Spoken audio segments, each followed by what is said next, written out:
Bonjour, je m'appelle Jean Ferrette, je suis professeur de sciences économiques et sociales au lycée de Gaulle-Lacan et je vous parle depuis le 8e congrès de l'Association française de sociologie. Si je m'adresse ainsi à vous aujourd'hui, c'est que la gravité de la situation dans l'éducation nationale le justifie. Non, les réformes en cours n'obéissent pas à un objectif pédagogique. Oui, elles sont tout entières guidées par l'objectif de faire des économies et de caporaliser les personnels.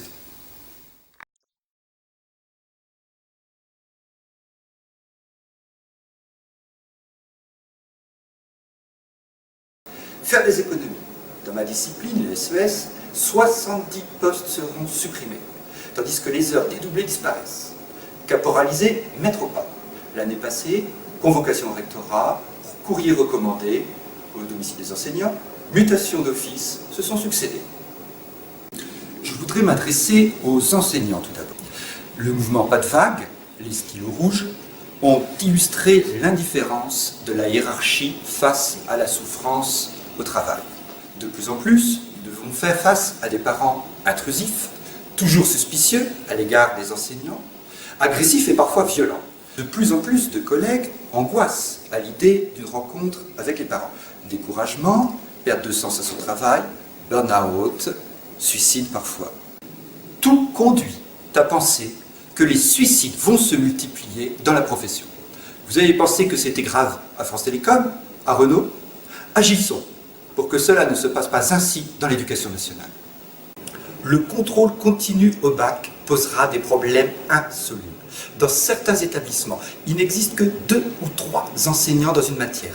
Il est probable que ceux-ci connaîtront les élèves pour les avoir eus l'année précédente. L'anonymat des copies n'apportera qu'une protection toute relative.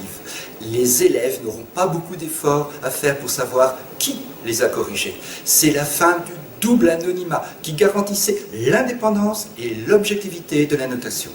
Ce seront des pressions considérables sur les enseignants qui se verront reprocher leurs notes.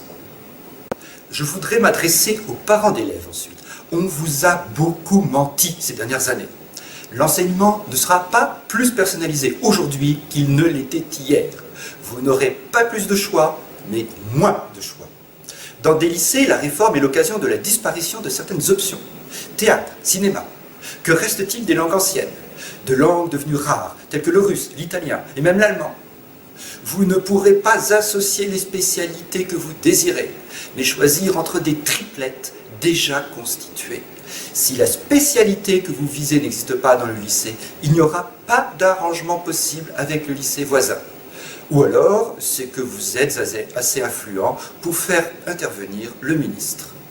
Enfin, sachez que pour obtenir les résultats que vous savez au bac, nous avons subi des pressions terribles à la surnotation. Là où j'enseigne, j'ai constaté une différence de 3 points entre les moyennes annuelles et la moyenne du bac. Ce sera pire désormais. La conséquence, c'est que le bac n'aura pas la même valeur selon le lycée où le bac est passé. Vous voilà prévenu. Il ne m'est pas possible de vous souhaiter une bonne année. Elle ne le sera pas. Protégez-vous contre les risques au travail, soyez solidaires, parlez sans honte de vos difficultés et luttez.